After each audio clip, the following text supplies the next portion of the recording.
Hey everyone, welcome to 3 Beers Deep for, oh good lord, it is June 29th. How is it that June is suddenly gotten completely out of our grasp? This is my weekly Q&A show in which you send me questions at patrickklubbeck.tumblr.com and I try to answer them. Sometimes on my Tumblr account, I do go through and answer those in text format, but then occasionally I jump in there, grab some questions for this Q&A, and hopefully try and satisfactorily give you some answers. Or if not, then at least I ramble for a little while, and hey, that seems to work all the same. I forgot to set a timer. We're going to do it now. Set a timer for 15 minutes. I actually use this. God, this screwed it up. Nope, it still did it. I do that just to kind of keep 3 Beers Deep sort of what I'm looking for. It's, like 15, 20 minutes of chatting with you guys. But let's get right to your questions. It's after E3, 2 weeks after E3. Things are still going down. Games are still coming out. We're about to hit a slow patch of games, Arkham Knight, which has generated a lot of its news, both because it seems to be an excellent game and because the PC port seems to be deeply troubled. Is deeply troubled. Not a whole lot coming out in the next 2 months, which, a lot of people keep telling me, hey, maybe you should play Persona 4. And it's true, but the other games, there are like so many other games I still want to play. I didn't play Ori and the Blind Forest. I didn't play Pillars of Eternity. I didn't play Dying Light. So I have like other big games that aren't Persona 4 that I want to play, but I do really want to play Persona 4 as well. And I have a feeling that once I start playing Persona 4, I probably won't stop playing Persona 4. So we'll see. We'll see. We'll see where we go with that. Also, apologies if you're watching this on YouTube. I haven't done as many videos lately. I've been very busy with work, largely related to E3. And then last week, I was in Minnesota for a wedding, and this week is the 4th of July. It's a shortened week, and I have family things related to the passing of my father. And so I've just kind of been in a time crunch where I just haven't had time to dedicate to something that's on the side. Apologies. I have a lot of things lined up, things I want to do. We're going to get back to lots of video stuff real soon. But for now, it's questions. Anonymous asks, will GTA be a period piece in 20 years? Do you think open world games or games that are placed in this modern era are doing a good job at being able to convey the mood and political temperature of the time?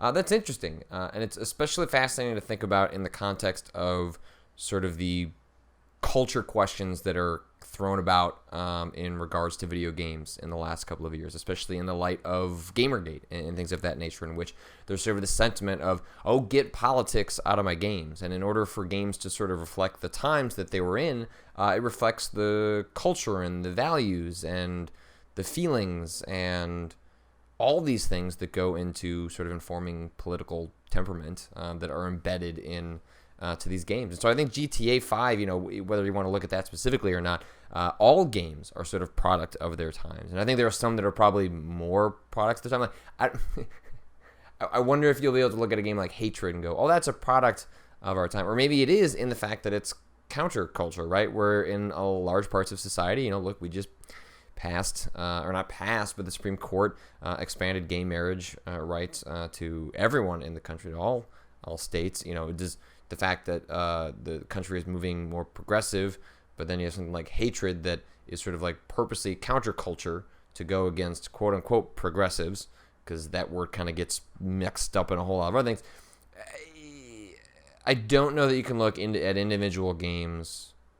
You can probably look at trends to sort of figure out like what were games doing, what were games saying, what were developers saying, what were consumers saying. Like, I think you can look at broad trends to try and pull that stuff out. But I'd be curious to hear what you guys think. Are there certain games you look at and go, that says something about our times? They're a statement about the times we live in terms of games. I'd be curious to see what some people came up with. R. Benson 5, what are your thoughts on Life is Strange so far? When the first episode came out, the game was liked, but definitely received criticism. Do you think the game has gotten stronger over the past 2 episodes, or do you feel it is struggling with a lot of the same issues? I've sort of just come to accept Life is Strange for what it is, and that it is quirky and strange. I really shouldn't have called it strange. I hit myself. Don't say that. Don't do it. Don't do it. Those damn accidental puns. It's deeply flawed, but there's just something about it that grabs me. It's the characters, really. And I know that the dialogue has been skewered, and I think rightfully so, for seeming as though adults are writing, sort of teenage speak, like, ooh, we're going to talk like kids. And I think that those are fair criticisms, but I like the characters. I like the story it's trying to tell. I I like the sci-fi twists. I like the fact that it's touching on like sort of out there mature subjects that most games won't go to. Yes, the setups for sort of a tape that goes viral and embarrasses someone and their sexual behavior or lack thereof is sort of set up pretty stereotypically. But other games never try that. There are mentions of suicide. There are mentions of just all of sort of like abuse in the household. Like there are just a lot of things that the game, on the surface you wouldn't think would be touching on, and yet Life is Strange kind of delves into those like pretty deeply. And whether it mishandles them or not, I think it can be fairly criticized for stumbling on some of those fronts. It goes there in a way that a lot of other games don't, and that's part of the reason that I really keep sticking around. And also because you can sit on benches.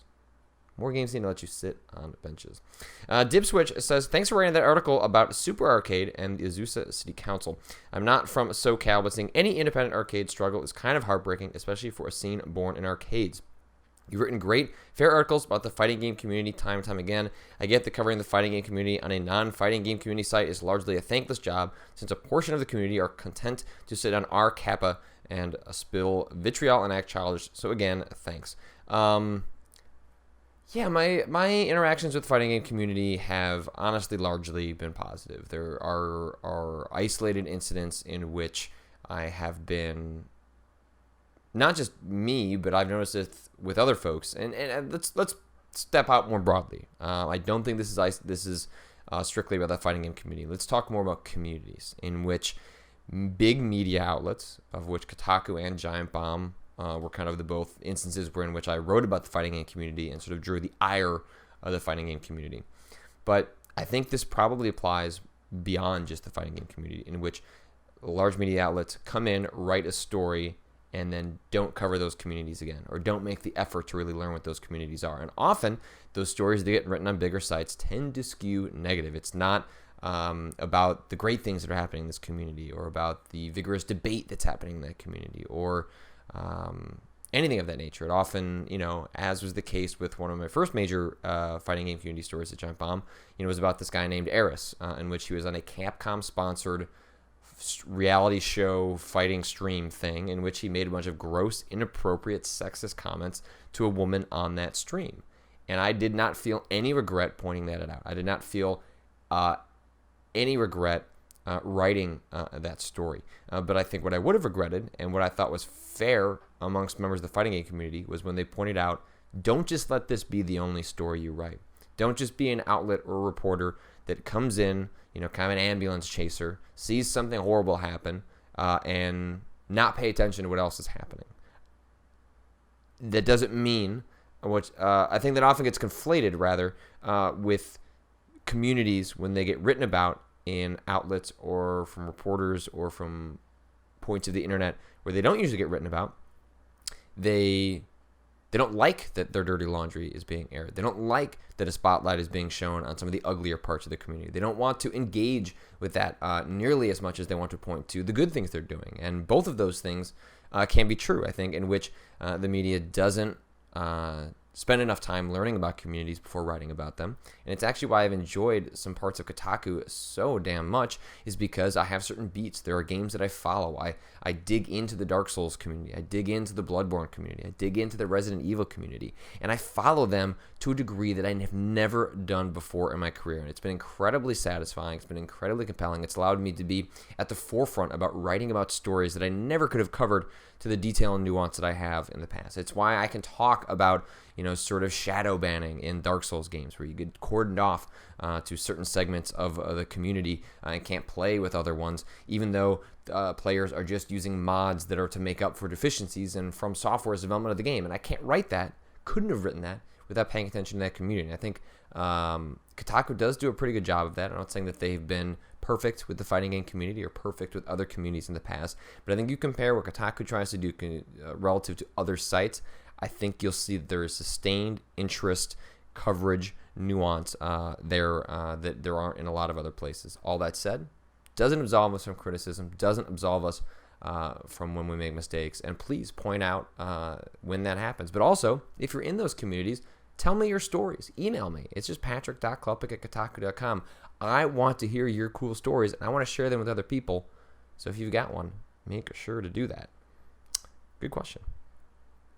Distant window. So with Bethesda saying they're focusing on less graphical fidelity in exchange for a more intricate world, I was thinking I would love to see this idea become more widespread rather than a massive open world. How about a 2-story apartment building rendered in one-to-one detail down to plumbing and electrical? All the batteries and note cards and lost combs and kitchen junk drawers, anything from horror adventure to FPS could benefit from such a flexible, deep environment. What do you think? Well, I mean, not to beat the drum that we've beaten in the past, but PT. That's part of the reason that PT was so incredibly effective. It was just a hallway. It was just one section of a house that you went through over and over and over again. And it's because it was such a small part of a building that it could be so intricately detailed, that every part of that hallway could tell a story. And I think games often are obsessed with the ambition that comes from expansiveness as opposed to the ambition that's possible in smaller spaces with increased detail, and not even fidelity necessarily, right? Like Gone Home is not a game that has, compares relative to PT in terms of like raw visual fidelity, but I guess density is the word I'm looking for. Like Gone Home is a very dense game.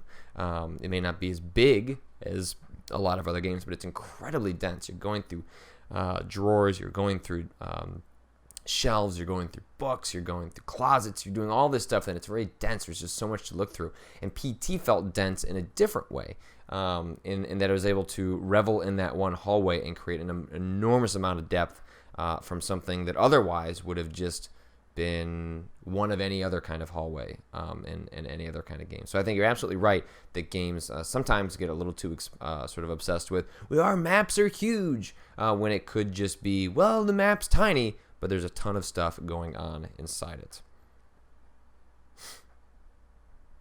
Anonymous asks, what do you think of the Batmobile? Speaking about Arkham Knight, I have mixed feelings about it. I enjoy sort of the battle sequences when you're sort of like surrounded by the drones. I like how quickly you can switch between the battle mode of the Batmobile and the sort of like driving around Gotham City as Batman.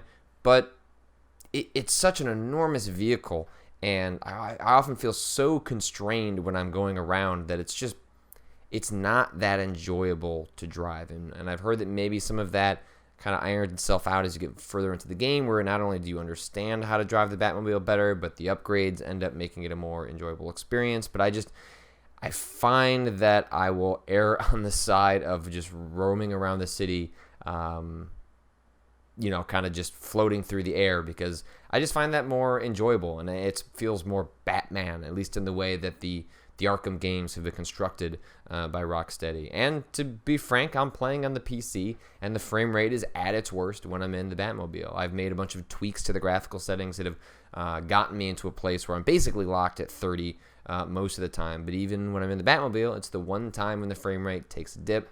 Prior to me messing with the settings, it was getting down to 14, 13. Now it mostly kind of hits like 26 if it's going to kind of get screwed up in the Batmobile. But hopefully that stuff gets ironed out. I have a feeling it might not get ironed out before I actually finish the game, just because, got to move on to the next thing. Snappy, snap, snap. Kibbles.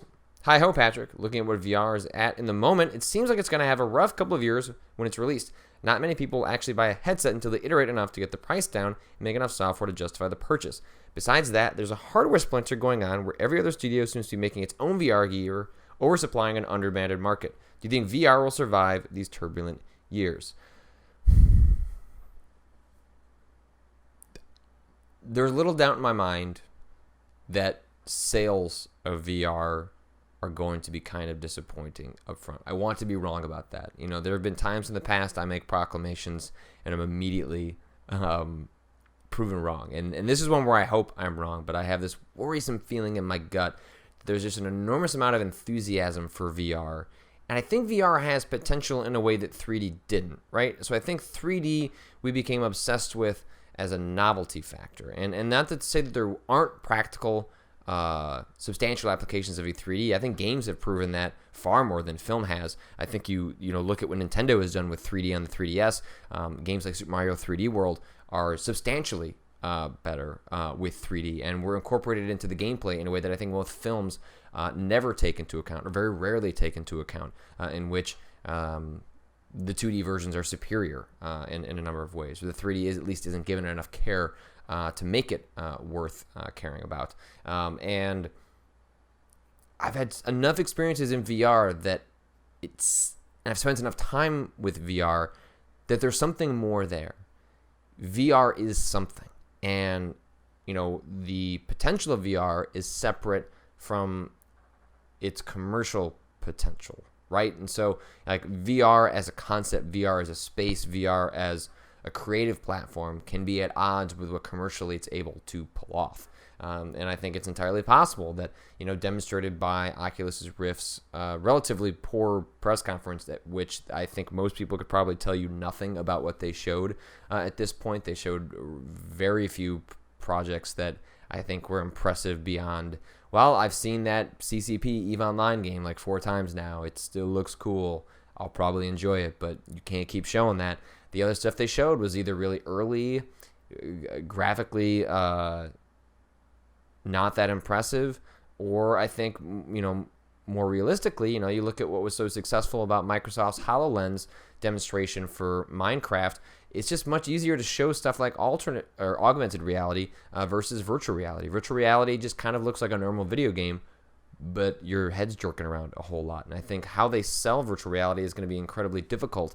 They're going to have to be very inventive. They're going to have pop-up storefronts. They're going to have the ability for people to go in and try VR themselves. And, it makes me wonder how much Facebook will say about this, but maybe their projections are incredibly low. Maybe they expect that VR is going to be basically a flop up front, but something they're investing in for the long haul. I don't think they would have purchased Oculus unless they thought that was the case. If they were purchasing Oculus because, oh man, this is going to be a hot product that is ripping up the store shelves as soon as it's out, well, they got the wrong thing. And I don't think that's going to be the case. But, it's still early. Plenty of games are to be announced, and things can change in between now and the launch of the Oculus Rift in early 2016. And also, Sony is sort of this X factor here. Sony is going to drive a bunch of big budget virtual reality projects, of which we've seen few of them. My guess is that will continue to kind of eke out through Gamescom and PAX, and maybe there'll be a big push at PAX Prime this year as they put that stuff in consumers' not hands, but I guess faces, to see what the reaction is there. I know that Sony is serious about it. I've talked to people behind the scenes at Sony, and VR is a thing they're really into. I think they're a little bit apprehensive about it. They're bullish, but apprehensive, or conservative might be the best term. But, there's going to be a lot to think about in terms of VR. I'm just glad I'm going to have a bunch of cool VR headsets. That's where I win, and there'll be stuff that is made in sort of the hobby space going forward, regardless of what happens on the PC and PlayStation 4. But that does it for 3 Beers Deep. Again, apologies for this episode coming late. Look for more stuff in the future, even though sort of videos are going to be a little bit sparse, at least for the next week. If you want to listen to the audio version of 3 Beers Deep, you can do so on iTunes under the podcast feed inventory management, in which sometimes I put other audio stuff, but lately it has only been 3 Beers Deep. But hey, you never know what will happen in the future. I also run a concurrent podcast called Match 3, in which I'm joined by freelance writer Geeta Jackson and middle school teacher Sam Phillips. We all get in a room each week in Chicago and talk about video games, trying to take the broader cultural perspective, thinking about games in the week-to-week news and what we're playing, but trying to step away from getting obsessed over the news of the day and maybe trying to look at that from a broader perspective. So please check that out. It's Match 3, and you can find that on iTunes under Match 3 or at match3.simplecast.fm. And that does it for 3 Beers Deep.